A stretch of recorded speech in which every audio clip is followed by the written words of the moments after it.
মোবাইলের প্রতি অতিরিক্ত আসক্তিই কি কেড়ে নিল এক মেধাবী ছাত্রীর প্রাণ? ছৈলেংটার নবম শ্রেণীর এক ছাত্রীর রহস্যজনক মৃত্যুকে ঘিরে চাঞ্চল্য। গুরুতর অবস্থায় তাকে নিয়ে যাওয়া হয় জিবিপি হাসপাতালে, সেখানেই মৃত্যু হয় তার। ঘটনায় এলাকা জুড়ে শোকের ছায়া।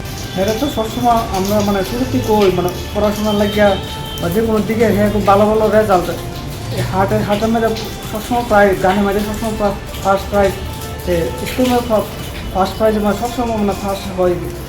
তে আমরা চাইতেছি হ্যাঁ কয় আর কি হ্যাঁ বেশি পড়াশোনা করে না, হাতলে আধা ঘন্টা থেকে 1 ঘন্টা পড়াশোনা করে। তো আমরা চাইতেছি হ্যাঁ একটু যাতে একটু ভালো নি করে একটু ভালো সময় কাটালে একটু ভালো রেজাল্ট করতে পারে যে কোনো দিকে, গান থেকে হার্টের থেকে শুরু করে সব দিকে। হ্যাঁ হ্যাঁ নেশার একটু মোবাইলের দিকে আসতে হবে। আমরা অনেক সময় বকা টকা দিই, বকাটাও দিলে কিন্তু আবার হ্যাঁ রাগটা আছে অন্যরকম, একটু গল্প কথাতে হ্যাঁ রাগ করে এলাম। তবে রাগ করলে যদি হ্যাঁ তো বয়সে ভুল হয়েছে না, শুরু হই কখনও তার মায়ের তার স্নান করাতে খাওয়া দাওয়াতে শুরু করে সেটা সব কিছু এখনও কইরা দিত ওইখান থেকে। তো এদিন জানি না কী হয়েছে, সাধারণ ওই আমরা বাজারে যাওয়া গেছি, এখান থেকে আওয়ার পরে হ্যাঁ মোবাইলের দরকার লাগছে, মোবাইলটা নিচে নেওয়ার পরে আমরা আবার মোবাইলটা দরকার লাগতেছে, হ্যাঁ পড়াশোনা লাগে হ্যাঁ দরকার লাগতেছে। তা সাপোজ আমি একখানে যাবো, আমি কইছি মা মনে আমার মোবাইলটা আমার দিয়ে লাও, তো তুই পরে আইলে তুই মোবাইলটা দেখো। তো এক কথাতে 2 কথাতে দিছে না, তো এরপরে একটু বকা দিছি পরে হের মাও কইছে আমিও কইছি মোবাইলটা দো, মোবাইলটা দিছে এর থেকে হ্যাঁ মনে লাগিয়ে আছে আর কি। তো এরপরে আমরা তো গেছি ফোন 1 ঘন্টা নাগাদ আবার 2টা আইসি কাজ সেরে আছে, এর ফাঁকা যাচ্ছে এটা খেয়ে লেছি। কি খাইছে? এটা ঘাস মরার ওষুধ। এটা কি বাড়িতে আসছিল?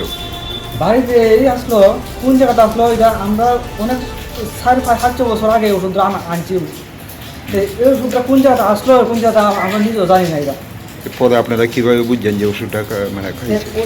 এই ওষুধটা আমরা হেরে জিঙাইছি, সাথে জিঙাইছি। এটা খাওয়ার পরে হেরা আবার ডাক জানিয়েছি, আমরা তো জানি না ওষুধ খাইছি কি খাইছি। আমরা যখন 2টা নাইছি তখন হেরা ডাক জানিয়েছি, মামুনি তুমি অল্প কথাতে রাগ করে তুমি পড়াশোনা করলে তো তোমারও ভালো, মোবাইল না দিকে আছে, মোবাইলের দিকে সময়টা না কাটাইছে। তো হেরা আমরা বুঝাইতেছে আর কি।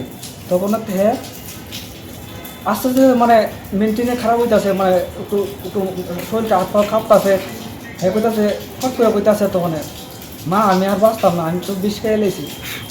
তখন আমার তো বিশ্বাস হয়েছে না, যখন বমি করছে তখন বিশ্বাস হয়েছে আর কি। যে তখন তো তাড়াতাড়ি করে সেটা হসপিটাল ফিশারিবার হসপিটালে নিয়েছি।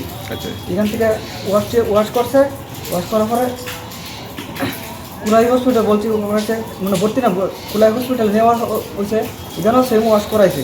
তবে ফিশারিবার হসপিটালে ওয়াশ হয়ে আছে আর নাই। তো জিবিতে হওয়ার পরে ওয়াশ হয়েছে কিন্তু কিছু তো নাই। জিবিতে কবে আনছে? এদিনে শুক্রবারে 3:00 নাগাদ আমার জিবিটা 20 টাকা ছিল কবে? 20 টাকা শুক্রবারে রাত্রে 9টা 15-20 এর মধ্যে হতে পারে। মৃত্যু হয়েছে কবে? মৃত্যু হয়েছে গতকালকে হয়েছে 24 তারিখ। মেয়ের নাম কি? মৃত্তিকা চৌধুরী। কোন ক্লাসে পড়াশোনা করে? ক্লাস 9-এ পড়াশোনা। কোন স্কুলে?